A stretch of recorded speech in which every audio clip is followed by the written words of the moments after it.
Metabolic syndrome. First, we will look at the definition. Metabolic syndrome is not a single disease. It is a cluster of interrelated risk factors of metabolic origin that occur in the same individual. These risk factors directly promote atherosclerotic cardiovascular disease and type 2 diabetes mellitus. The core components are central obesity, atherogenic dyslipidemia, raised blood pressure, insulin resistance, with or without glucose intolerance. Now, we will look at the epidemiology at the global level. Metabolic syndrome has become a major public concern due to increasing obesity, sedentary lifestyle, and unhealthy dietary habits. Approximately 20 to 25% of the world's adult population is estimated to have metabolic syndrome. Nearly 1 billion people are affected worldwide, with rising prevalence in the urban population. Individuals with metabolic syndrome have 2 to 3-fold increased the risk of cardiovascular mortality. Now we will look at epidemiology in India. There is higher prevalence in urban areas as compared to the rural areas. South Asians have greater tendency to develop metabolic syndrome due to genetic predisposition of developing obesity and insulin resistance even at a lower BMI. Another concerning trend is rising in adolescents and young adults. Metabolic syndrome is a major contributor to disease burden like cardiovascular diseases and type 2 diabetes mellitus. In India, overall, rapid urbanization, dietary transition, physical inactivity, and genetic predisposition make them more vulnerable to metabolic syndrome. Now we will look at the diagnostic criteria. Several expert groups have proposed diagnostic criteria for metabolic syndrome over the years. These are WHO, which requires evidence of insulin resistance as a mandatory criteria. NCEP ATP3, which stands for National Cholesterol Education Program for Adult Treatment Panel belief. Diagnosis metabolic syndrome when any 3 of the 5 criteria are present. There is no single mandatory component in this criteria. The International Diabetes Federation makes central obesity a mandatory criteria with ethnicity specific based cutoffs. American Association for Clinical Endocrinology is based on clinical judgment. It emphasizes more on insulin resistance.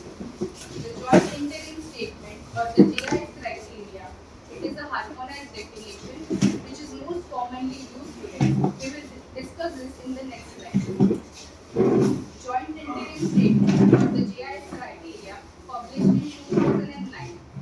It diagnoses metabolic syndrome when any 3 of the following 5 criteria are present.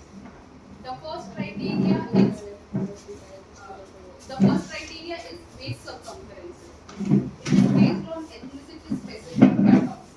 The cutoffs of South Asians are more than equal to 90 centimeter in men, more than equal to 80 centimeter in women.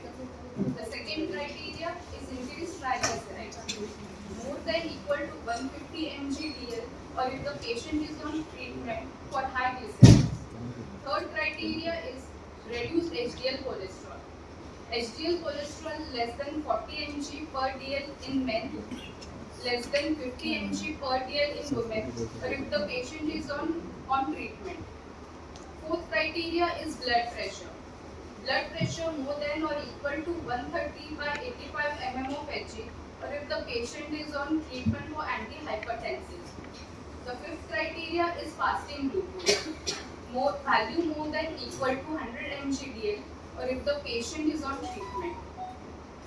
The main advantage of this criteria is that it uses ethnicity specific cutoff, which is more appropriate for the Indian population. Now we will look at the etiology and the risk factors. They are non-modifiable factors and modifiable factors. The non-modifiable factors are age. With increasing age, the advancement of metabolic syndrome increases. Now, we will look at the family history.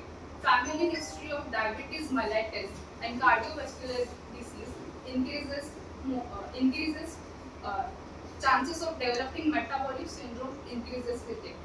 Genetic predisposition and ethnicity.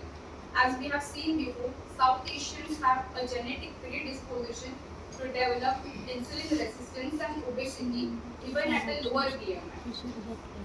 Modifiable factors include sedentary lifestyle, physical inactivity, diet high in refined carbs and saturated fat, visceral obesity, smoking, and excessive alcohol intake, chronic stress, and poor sleep quality.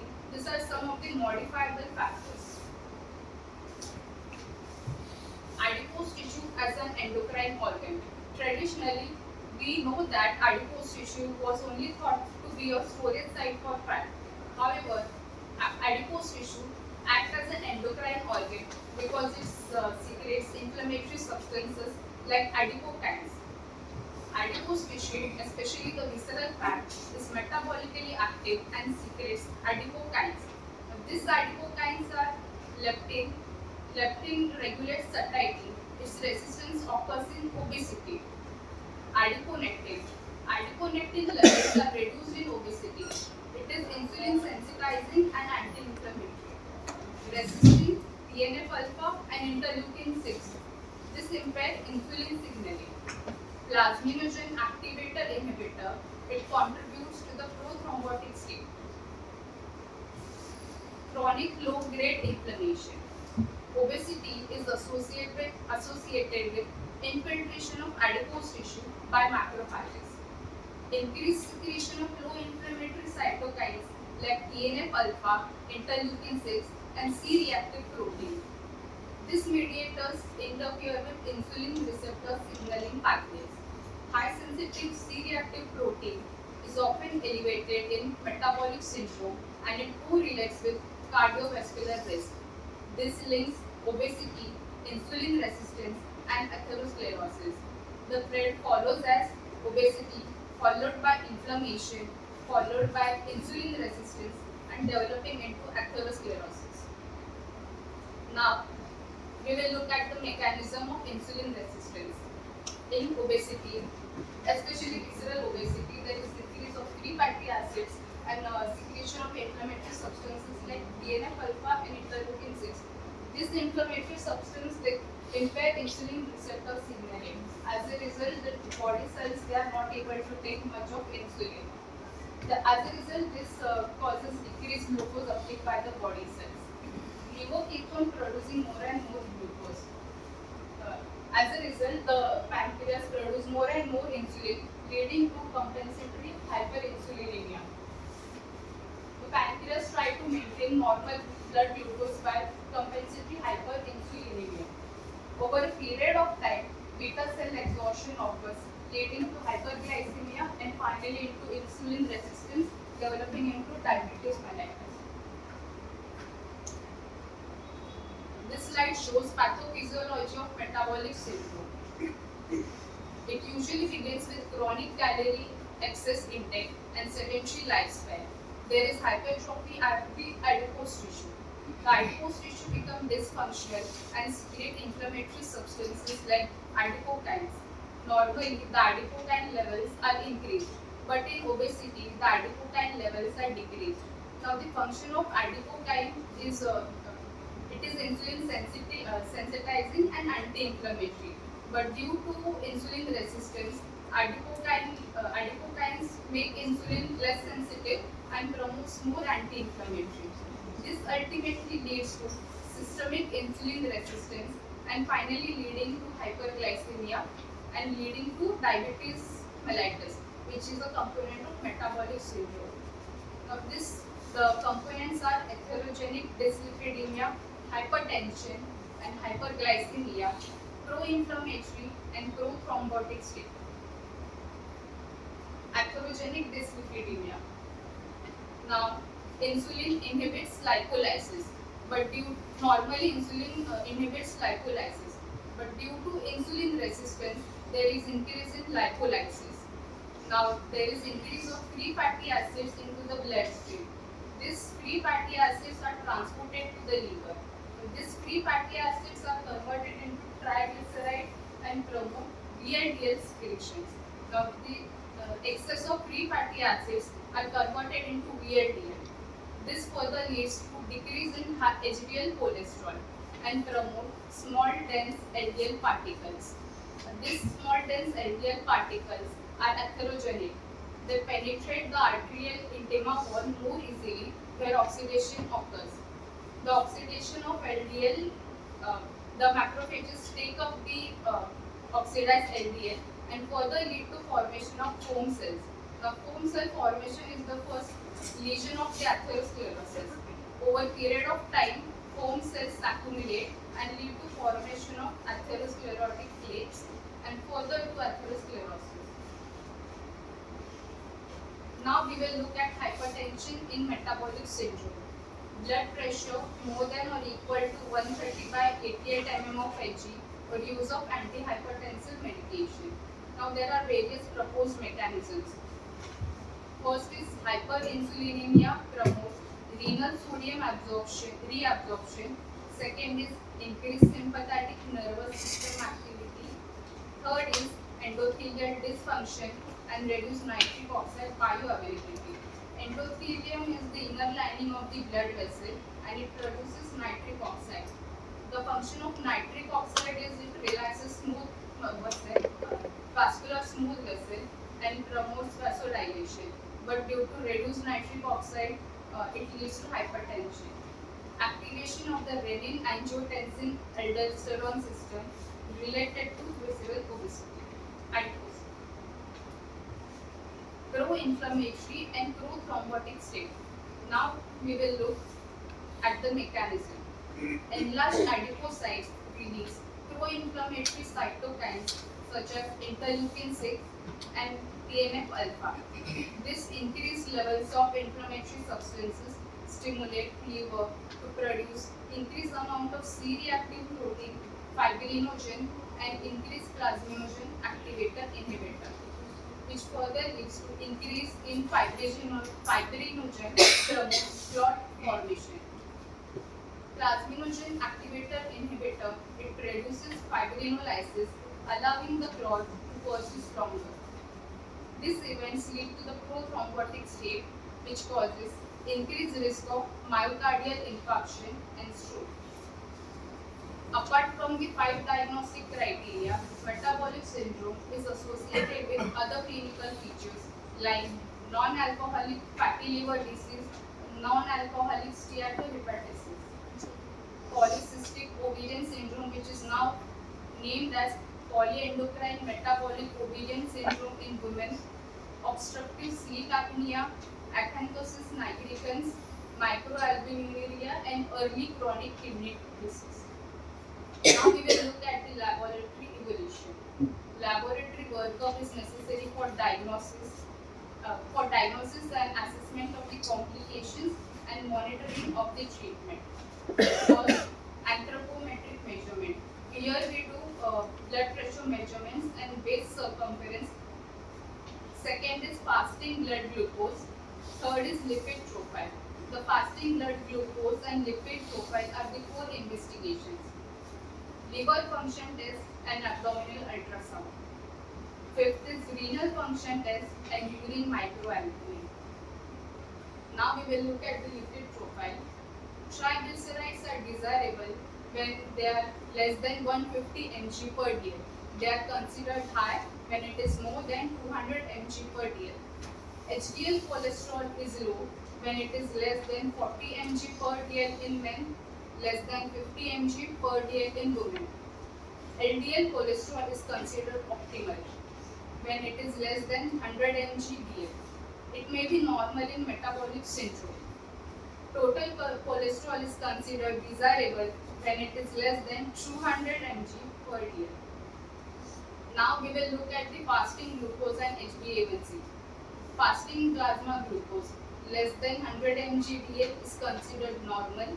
100 to 125 mg of DL is impaired fasting glucose.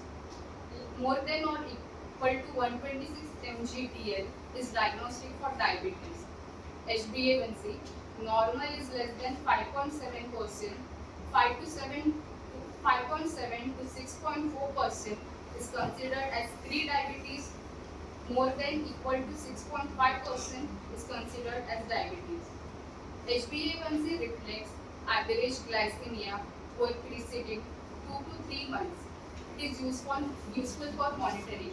Now we are looking only at the fasting glucose and not the postprandial, because fasting glucose is only included in the diagnostic criteria and not the postprandial plasma glucose. Homeostasis model assessment for insulin resistance. It is an index used to estimate insulin resistance from fasting values. Its formula is fasting insulin in microunit per ml into fasting glucose in mg per dl upon 405. Higher values indicate greater insulin resistance. It is widely used in research. It is not a part of standard diagnostic criteria but supports the underlying pathophysiology. It requires simultaneous fasting insulin and glucose measurement under standardized conditions. High sensitive C-reactive protein and inflammatory markers. High sensitive C-reactive proteins reflects the low-grade inflammatory state. It is used for cardiovascular risk stratification. Value less than 1 mg per liter is of low risk. 1.0 to 3.0 mg per liter is average risk. Value more than 3.0 mg per liter is of high risk. Other markers are interleukin 6, TNF alpha, plasminogen activator inhibitor. Elevated high sensitivity C-reactive protein, it correlates with visceral adiposity and increased cardiovascular risk. It is not a mandatory diagnostic criteria but a useful adjunct marker. Liver function test and non-alcoholic fatty liver disease markers. First, AST by ALT ratio. It is less than 1 in simple steatosis. Ultrasound of the abdomen is used to detect fatty liver. Fibrosis score index and non-alcoholic fatty liver disease fibrosis score. Additional biomarkers like homeostasis model assessment for insulin resistance, high sensitive CRP. Liver biopsy is the gold standard for staging fibrosis.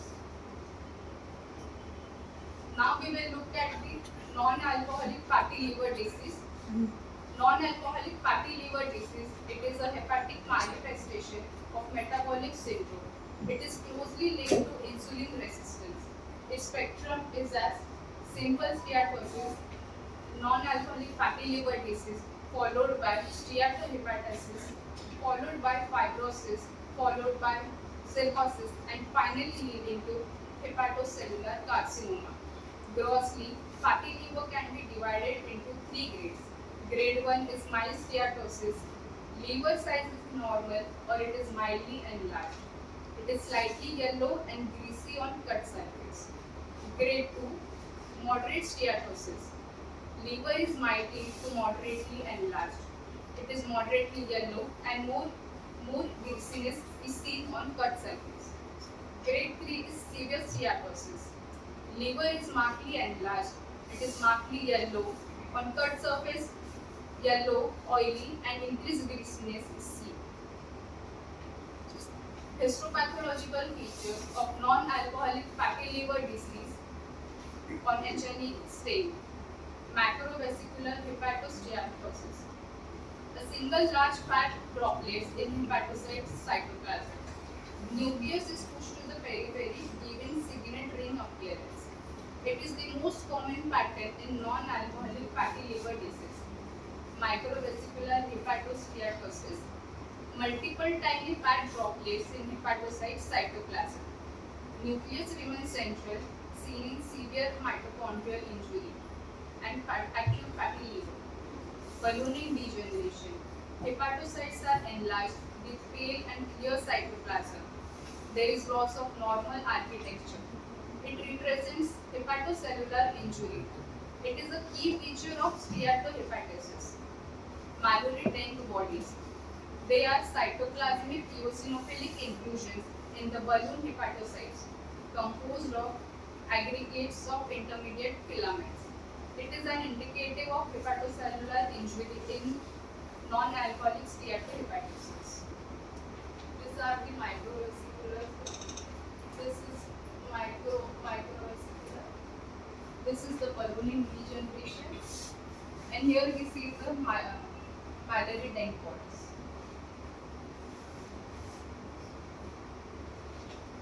Polyendocrine metabolic ovarian syndrome. There is higher prevalence of metabolic syndrome in POMS. Hyperinsulinemia, it contributes to hyperandrogenism. Increased long-term risk of type 2 diabetes and cardiovascular disease. Screening for metabolic syndrome is recommended in all women with POMS. Early identification and management prevents long-term complications. These are some of the symptoms of POMS, like hirsutism, overweight, acne, irregular periods. These are some of the symptoms like acanthosis nigricans and skin tags. Gene spots can be seen, bacteria.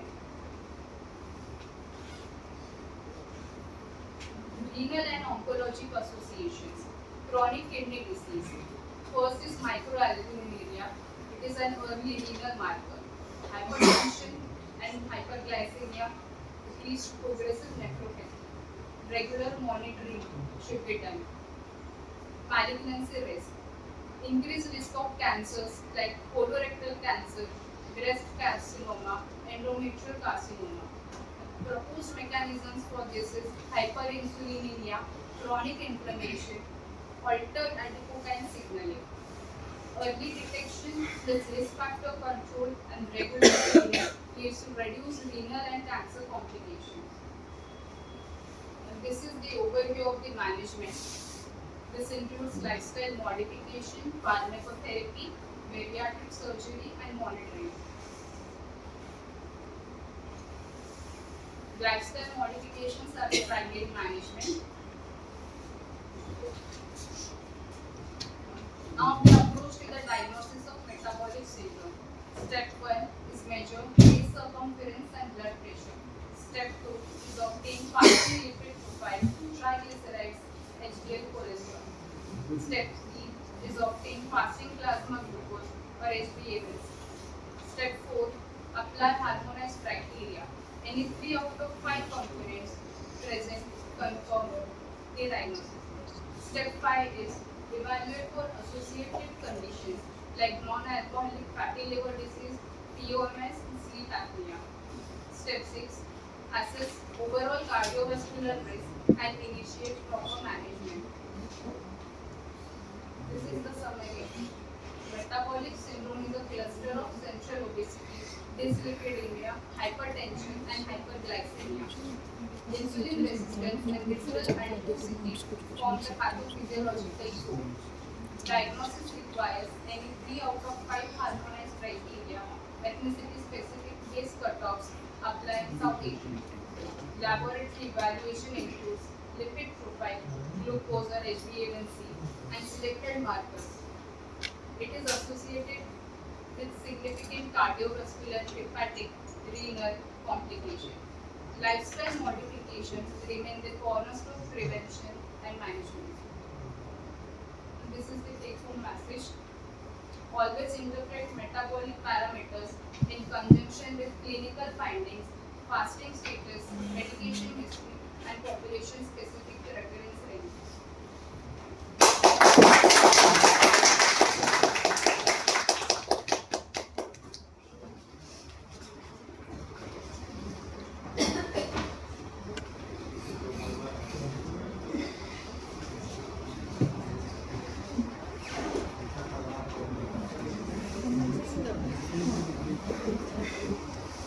सबसे पहले तो हम calculate करते हैं और पहला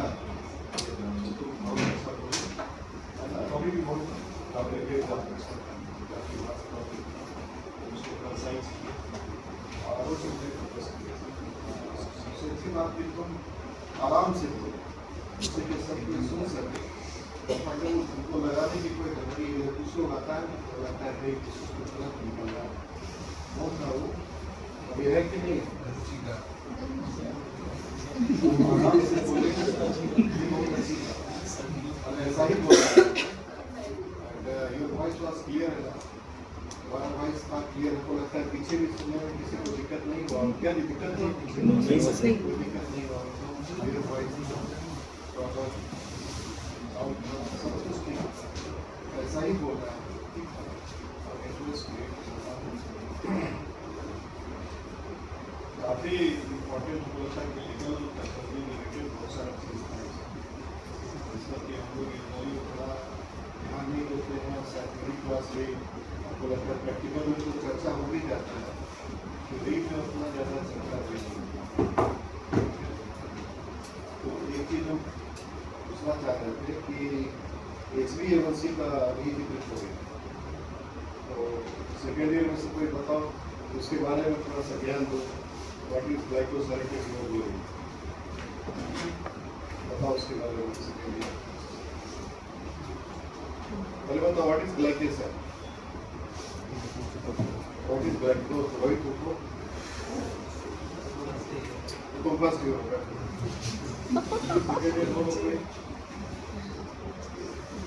second year सब क्या है क्या कलाम देखो, कलाम तो अच्छा बोलते हो। What is glycation, covalent addition of glucose to the protein, lipids or nucleic acids without the help of enzymes. That is the glycation. यही है ना, यही है ना, कुछ समझ नहीं हो लगता, कुछ ऐड करना चाहते हो तो इसका क्या यूटिलिटी है, क्या बताता है? तुम लोग प्रैक्टिस में आओगे तो डे टू डे तुम लोग टेस्ट करोगे। लैक्टोज इंटॉलरेंस में जो है उसमें भी यूज करते हैं, मतलब इसका नहीं HbA1c जो कोई लिखे भेजता है, बेसिकली क्या जानना चाहता है? Is it used for the diagnosis of diabetes? पहला का diabetes Is it used for the diagnosis of diabetes? जी sir, Yes or no? Yes Huh? Yes sir, No. It is not used for the diagnosis of diabetes. तो already जो diagnose patient है उसके बारे में तुमको लिखे भेजा है, ये डायग्नोसिस के लिए थोड़ी। ये क्या बताता है पिछले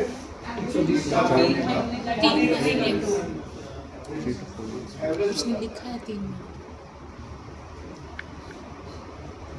ट्रीटमेंट चल रहा है, उसका आउटकम क्या है, सही डायरेक्शन चल रहा है, इसका नॉर्मल क्या है, इसका वैल्यू ऐसा बताओ, बहुत इंपॉर्टेंट बात है।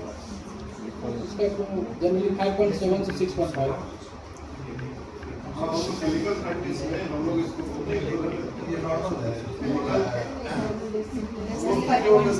क्या देखते होंगे बहुत सारा, लेकिन हम लोग क्लिनिकल प्रैक्टिस में लिखते हैं 0.6%, लेकिन 5.5 0.6 और 6 to 7 लिखते हैं गुड कंट्रोल। इसका क्या मतलब? इसका मतलब है कि जो पेशेंट ऑलरेडी डायबिटिक है, इसका इलाज चल रहा है, अगर उसका HbA1c 6 to 7 के बीच में है गुड कंट्रोल, लेकिन जो बिल्कुल नॉन डायबिटिक है उसका 6 से कम रहना चाहिए ना। तो ये क्या बताता है? HbA1c किसी का बढ़ा हुआ है तो इससे क्या हो सकता है? What does it indicate?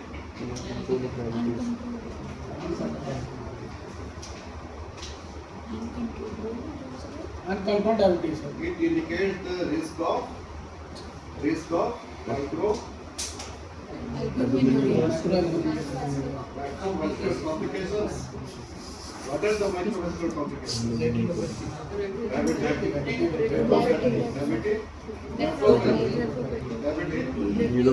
Neuropathy.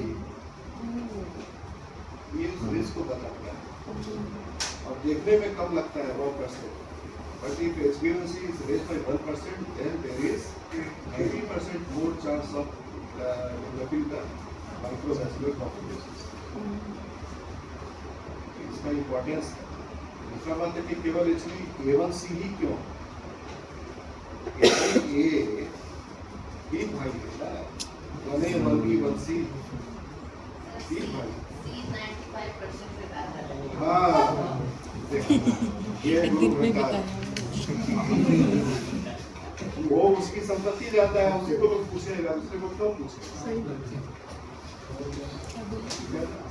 ये सारा क्वेश्चंस है जो कि पूछा जाता है वाइवा में ठीक है ना अब तुम बैठ जाओ और कोई दूसरा कोई खड़ा हो और हमको ये बताओ कि what is the difference between renal glycosuria and alimentary glycosuria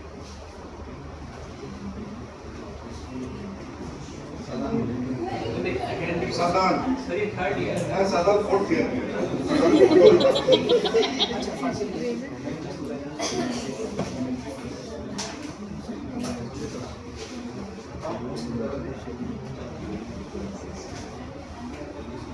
नहीं बनवाओगे तो विवेक तैयार है वो तो पता ही नहीं विवेक क्या एस्पेक्टोमी में सर वो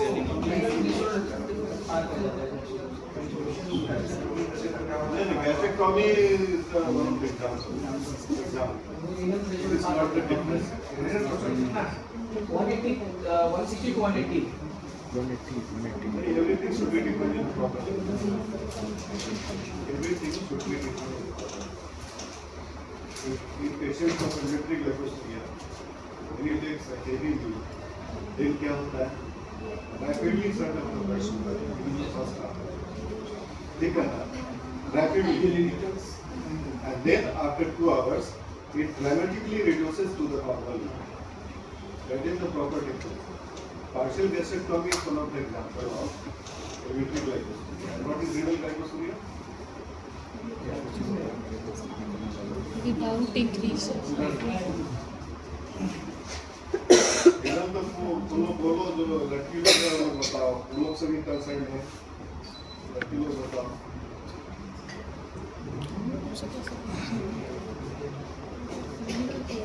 ब्लड शुगर बढ़ता है कि घटता है नॉर्मल रहता है renal blood sugar normal normal रहता है लेकिन यूरिन में आ जाता है क्यों Defective renal renal absorption. comes down renal threshold comes down it comes to 150 or even below that line so glucose comes in urine it is a transient condition commonly seen in pregnancy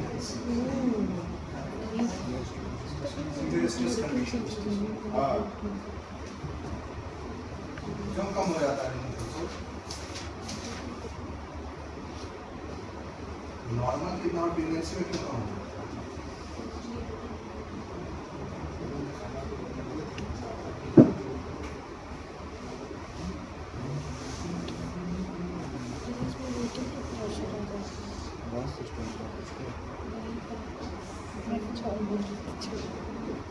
तो ये metabolism syndrome के बाद जो है ना सबसे अधिक chances किसका डेवलपमेंट का होता है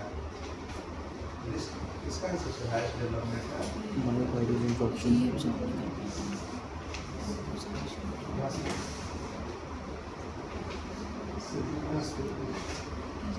डायबिटिक 5 टाइम्स मेटाबॉलिक सिंड्रोम का इंसान है चांसेस है कि नियर फ्यूचर में 5 साल से अधिक है उसको डायबिटीज डेवलप करने का नॉर्मल पॉपुलेशन से कार्डियोवास्कुलर 2 टाइम्स होता है And what is impaired fasting glucose? What is IGT? Impaired glucose tolerance. ये तो बहुत सिंपल है। बताना किस तरह बताओ। What is impaired fasting glucose? value हाँ, value, 125 milligram. अरे सीधा पढ़ा लेकर खाली हाँ, 125. एकदम फिट से कर दिए 125। रेंज है उसका नॉर्मल और impaired fasting glucose का रेंज है। Yes, वही 125 milligram. हाँ, आपको सर वही बोले. नहीं तो अपना पढ़िए।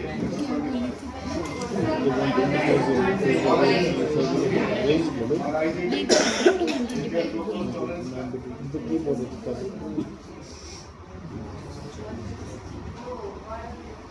142, 199. जानते हो तो क्या नहीं जानते हो? And what is oral glucose tolerance test? ये तो सबसे पूछा जाएगा।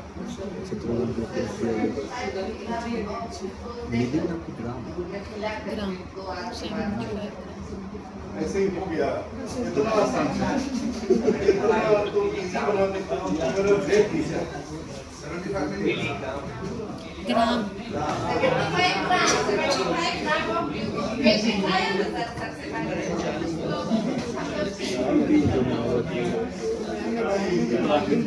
जो भी आगे एग्जामिनर मैम से तो जूनियर ही होगा तो सब आता है, लेकिन ये बहुत अच्छे से सब को मिला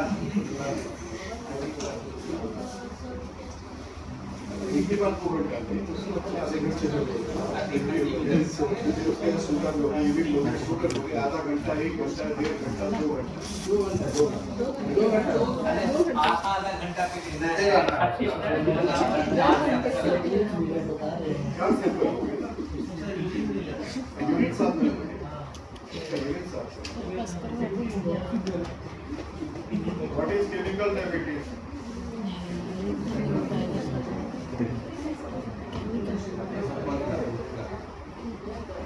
सर डायबिटीज़ पढ़ा के मैंने पढ़ा ही नहीं है आज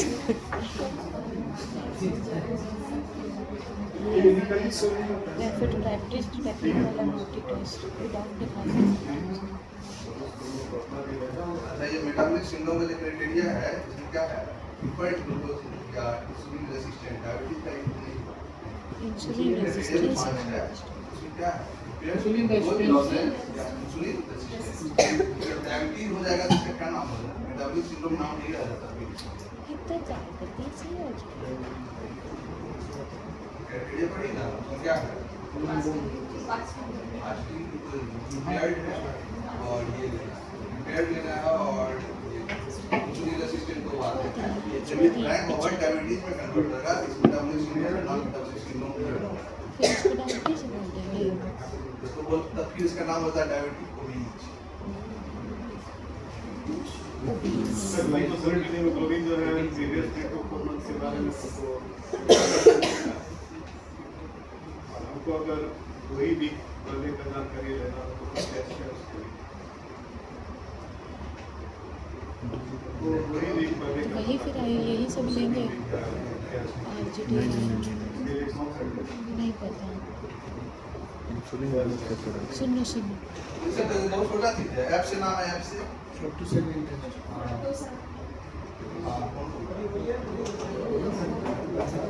बोलो बोलो जोर से बोलो जोर से बोलो जय माता दी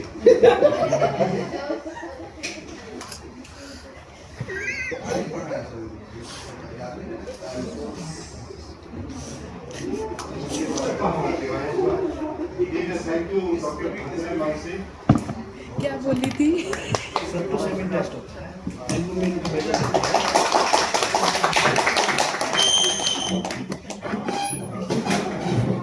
लस्सी नहीं पे आएगी है ना